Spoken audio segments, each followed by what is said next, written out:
नमस्कार, बहुत स्वागत है आप सबका। देख रहे हैं आप लोग ज्योतिष जराहट के, आपके साथ मैं हूं आपका इष्ट फ्रेंड संतोषी। बात आज सिर्फ आपकी।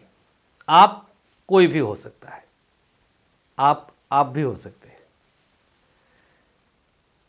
अक्सर इस विषय पर हमने वैसे अभी तक मैंने 30-35 कार्यक्रम कर चुका हूं। जब एक अनुभव और एक एहसास के विषय में हम चर्चा करते हैं, अभी इधर फिर 1-2 दिनों से इस प्रकार के केसेस हमारे पास बहुतेरे आ रहे हैं, जिसमें किसी को अनायास परेशान किया जाता है तो कोई प्रारब्ध के आधार पर अचानक से परेशान होता। प्रारब्ध अर्थात भोग, जिसे हम अक्सर बोलते हैं कि भोग भोगने से करता है। एक अनुभव होता है आसपास किसी के होने का।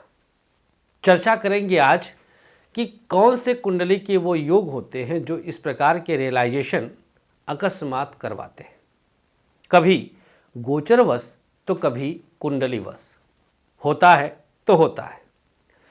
ताज्जुब ये होता है और दुख ये होता है कि इस प्रकार के एहसास को जब आप किसी के साथ शेयर करते हैं, अक्सर लड़कियां, महिलाएं, तो सामने वाला उस चीज़ को एक्सेप्ट नहीं करता है।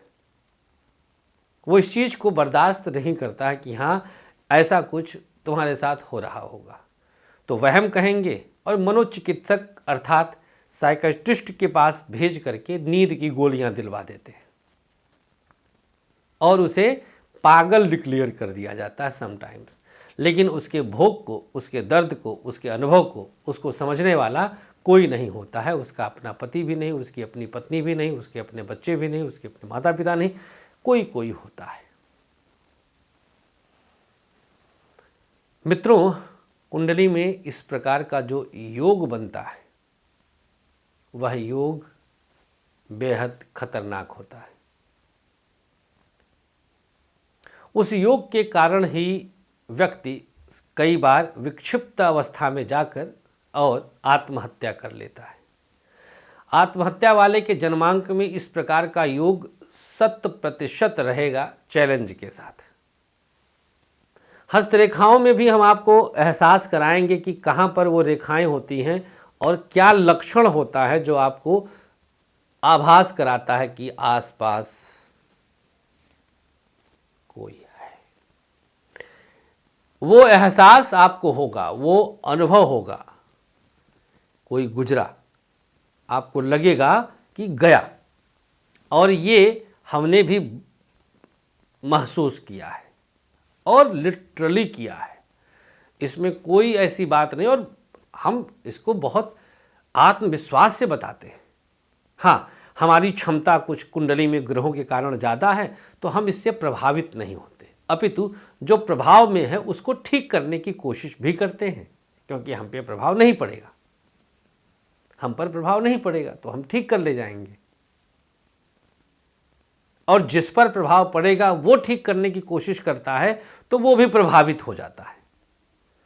तो पहली चीज़, तो पहले कुंडली में हम योग बताते हैं। सबसे पहली चीज़, कुंडली में आपके 6, 8, 12 का संबंध राहु से अगर है तो आपको आसपास किसी के होने का एहसास निश्चित होगा, कंफर्म होगा।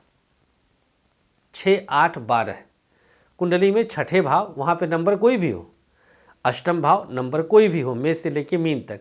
कई बार आप लोग 6 नंबर लिखा हुआ को छठा भाव समझते हैं, नहीं। वो जो 6 नंबर लिखा है ना, वो कन्या राशि है। वो कहीं भी हो सकता है, किसी भी भाव में हो सकता है। तो यहाँ पर बात है कुंडली के भाव की, ना कि राशि की। तो अगर कुंडली में 6, 8, 12 भाव में राहु की उपस्थिति है या इन भावेश के साथ राहु की उपस्थिति है तो इस प्रकार का अनुभव आपको होगा। आपको किसी के आसपास होने का एहसास 100% होना है। ये संकेत है। अब यहां पर एक बड़ा प्रश्न ये उठता है कि ये कैसे हुआ। तो इसका ज्योतिषीय उत्तर एक शब्द में है, एक पंक्ति में है, आपके भोग के कारण हुआ। अगला प्रश्न आपका उठता है कि हम ही क्यों भोगे। अब भैया इसका उत्तर तो तुम मर के पूछना उस परम सत्ता से। आप है क्यों, हम क्या जाने। बहुत हद तक आपके दादा परदादा पर बाबा बाबा उनके बाप मतलब 5-7 पीढ़ी पीछे कोई न कोई कनेक्शन तो था। जो भी इस प्रकार के दोष को भोगेगा स्थायी रूप से, उसका लग्न और लग्नेश बहुत वीक होगा। 0 डिग्री का, 0 से 5 या 26 से 30, उसका लग्नेश या लग्न राहु शनि या 6, 8, 12 के स्वामी से भी पीड़ित होगा। उसके केंद्र में त्रिकोण में ग्रहों का अभाव होगा। द्वादश भाव तो 100% नष्ट हुआ होगा किसी न किसी रूप में। अब यहां पर विपरीत राजयोग, 6 का स्वामी 12 में, 8वें का स्वामी 6ठे में, 6ठे का स्वामी 8वें में, इस पर हमने अलग से एक वीडियो डाला है, आप लोग इसको डिस्क्रिप्शन बॉक्स में भी पा सकते हैं, वो भी एक बार देख लीजिएगा। विपरीत राजयोग का ये वहम है, कोई विपरीत राजयोग नहीं होता, सब मिथ्या है। सबसे बुरा योग हमने देखा है, जिसको लोग विपरीत राजयोग कहते हैं, वो कई बार कोई और अच्छे योग का फल होता है उसको विपरीत राजयोग से जोड़ देते हैं। मूर्ख जितने भी हैं ससुरे, कुछ नहीं, ये तो विक्षिप्त योग होता है, तो विक्षिप्त योग होता है, इससे बुरा कुछ होता ही नहीं। 6, 8, 12 में संबंध से ज़्यादा बुरा हमने नहीं पाया है। लाओ कुंडली दिखाओ, देख लो। हस्तरेखा में जो मिडिल सेंटर है, ये एकदम मध्य हथेली का जो भाग है, यहाँ पर काले तिल, क्रॉस या इस तरह का कुछ न कुछ संकेत अगर मिलता है तो यह भी ये संकेत देता है कि आपके ऊपर खतरा बढ़ चुका है।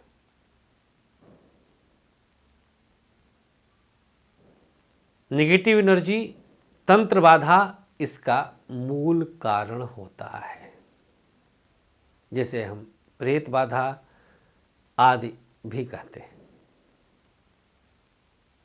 बचने के लिए बहुत सॉलिड तो कुछ ऐसा नहीं है, लेकिन हाँ कुछ अनुष्ठान है जिसमें मोटा खर्चा होता है, वो भी कोई अच्छा मिल जाए तो मिल जाए, कर दे तो कर दे। वैसे तो ये भोग ऐसा है कि इसका इलाज जल्दी होता नहीं, सीधी सी बात है। इसमें व्यक्ति घर से भाग भी जाता है, आत्महत्या कर लेता है, तमाम इस प्रकार के दोष लग जाते हैं। तो अगर कुछ इस प्रकार का है तो एक बार समय रहते कुंडली का विश्लेषण करवा कर इसका निदान का प्रयास किया जाए, बाकी ईश्वर है, देखा जाएगा। बहुत बहुत आभार। उम्मीद करते हैं कि एक बहुत गहरी जानकारी आपको ज़रूर मिली है आज।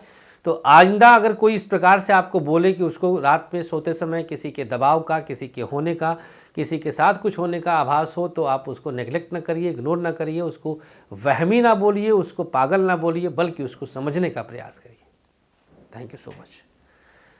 नमस्कार, श्री कृष्णा, श्री राधे।